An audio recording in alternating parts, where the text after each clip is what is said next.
So guys, today I'm going to be doing a video on the Dead Space remake on the Steam Deck. We're going to be starting it off at 800p on the low preset. So here we are in the graphics menu using TAA, no FSR obviously, and the settings are set to the lowest. I'm going to actually lower TAA as well, there we go. Just like the other videos, I'm going to start it off in chapter 1, and then we'll move on to chapter 3 and play it from there. But the important part is chapter 1, where we're going to go to the ship and see our FPS there. So far we're sitting in the mid 40s up to the mid 50s, which is quite decent for that FSR. This game is very GPU intensive, as you can see. We're pulling around 10 watts of power on the GPU side and only around 3 to 4 watts of power for the CPU. Now one thing that I've noticed with this game on the Steam Deck is that the stuttering is far more obvious. The game actually freezes on the Steam Deck for a little bit while it loads things in, while on a normal PC it will stutter for a little bit, but it will play normally again. Let's go and run through the ship. This area will stutter quite heavily normally, and look at that, getting 17 FPS there for a second. See, it's freezing quite heavily right now, going as low as 11 FPS. Opening up this little hangar door. FPS is sitting in the mid 20s, so we lost pretty much half our performance by coming into this area. Let's go ahead and run to the actual ship.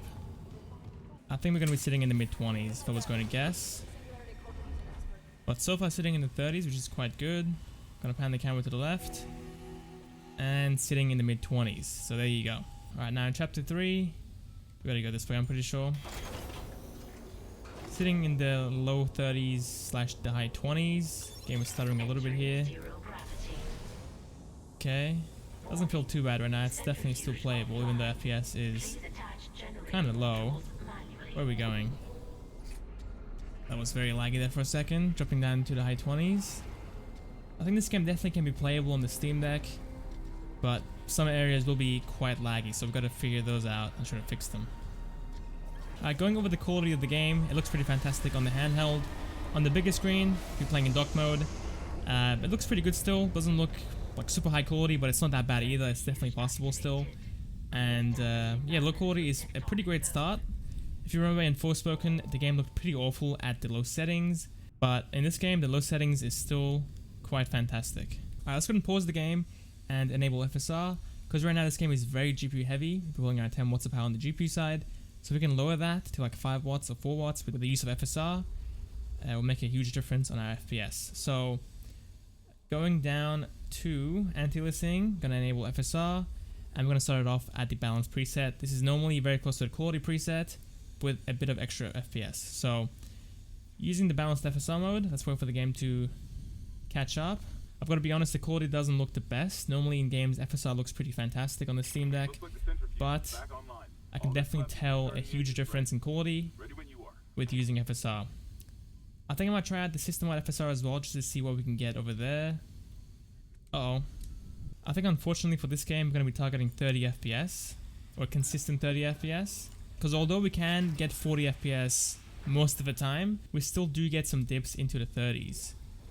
And that will ruin your experience pretty much. Alright, even with FSR, we're still pulling 8 to 9 watts of power, which isn't good.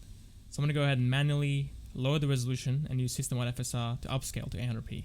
Alright, now we're playing the game at 800 by 500 and using system-wide FSR to upscale to 800p. The quality honestly looks far worse than it does with the built-in FSR that the game has.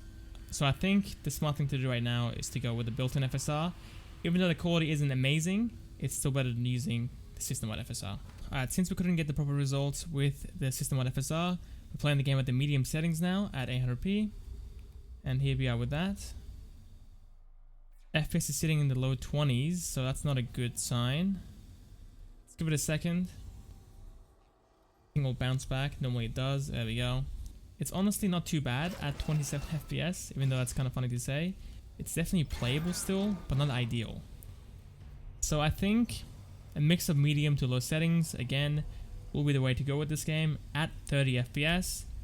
And I'm going to be using either Performance FSR or Balanced FSR to keep us at a consistent FPS. The game just froze. The game is frozen right now. Hopefully it comes back. But it's... oh, there we go. That was a pretty long freeze. It's still freezing. Yep, it's still freezing. 2 FPS. Look at the FPS though. Look at that. 35 FPS right now. That's pretty good. That's definitely playable. The stuttering is a bit annoying and the freezes are a bit annoying as well. But if the FPS can be, there we go, it comes back down again. So yeah, it's not going to be consistent 30 obviously at native 800p, but with FSR we might be able to make it playable. I think we had 35 FPS in this area and now we're getting 55. The game does look a bit blurry now at this point, I gotta be honest. It doesn't look the sharpest, but again on the small screen of the Steam Deck, it should be fine. So at Performance FSR, FPS will be ranging between the mid 30s all the way up into the low 60s. But on average, you're going to be sitting in the mid 40s / the mid 50s. And here we are at the high settings. No FSR. Alright, getting 30 FPS at the high settings. It's honestly quite impressive. I was really expecting us to be in the low 20s. No, not these guys again. About 21 FPS during the fights. And then put out the flamethrower, please. Isaac's trolling me. Isaac's actually trolling me. I tried to pull it out and he wouldn't let me pull it out. This guy's gonna come crawl on me now. Run! The fire effect brings our FPS down to the low 20s pretty consistently as well. Ah, he's dead. Okay, perfect. Yeah, the combat is pretty unplayable in this game at the high settings. We are sitting in the low 20s pretty consistently. Got some more ammo for this gun. Thank you very much. I'm gonna have the flamethrower ready, I think, for this part though. Look. Look. Freezing again as we're loading into new areas. That's just... that is pretty rough. Now with FSR enabled at the high preset, we are sitting in the high 40s / the mid 50s. But to be honest, the quality that you gain from the high settings is lost through FSR. So it's not really worth using the high preset in my opinion. I think a mix of medium to low settings with either quality FSR or balanced FSR is the way to go. Alright, here we are with the optimized settings. Jumping to graphics. Still at 800p, using FSR set to balanced, and a mix of medium to low settings. Now for this preset I am targeting 30 FPS, but 40 FPS is also doable, but keep in mind, you will fall into the 30s occasionally as well, okay? Fighting feels fine, there's no stuttering or lagging either. Okay, can we hold 30? Oh, so close, so close. Just on the edge of 30. Which means we'll fall into the 20s once we get inside the ship.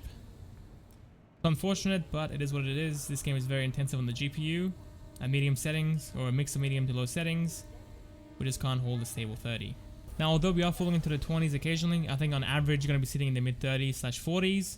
This area is quite rare. It happens occasionally throughout the playthrough, but again, for the most of the time, you're going to be sitting in the mid 30s. Alright, now as you can see, the Steam Deck is unplugged, so we can see the power draw. Alright, so the Steam Deck was running into an issue, I believe, where it was pulling 10 watts of power on the CPU side. So I've gone ahead and enabled the TDP limit, and I've set it to 9 watts. And that power draws all the way down to 4 watts on the CPU and 2 watts on the GPU.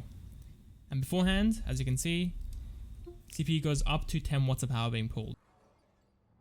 Our power draw is lowering itself as we're going through, but it seems to like sitting at 20 watts, which will give us around 2 hours of battery life, which is not that bad to be honest for a game like this. Now the issue with the TDP limit is that in heavy areas like this, FPS will fall into the mid 20s, whereas before we could hold 30 FPS just fine. So it's really up to you. If you want to get extra battery life, then go ahead and enable a TDP limit. But if you don't care and you just want the most FPS, then go ahead and take it off and let the Steam Deck run at its full speed. And finally, we're going to be going over the SD card performance of the game. I'm using a SanDisk Ultra as well.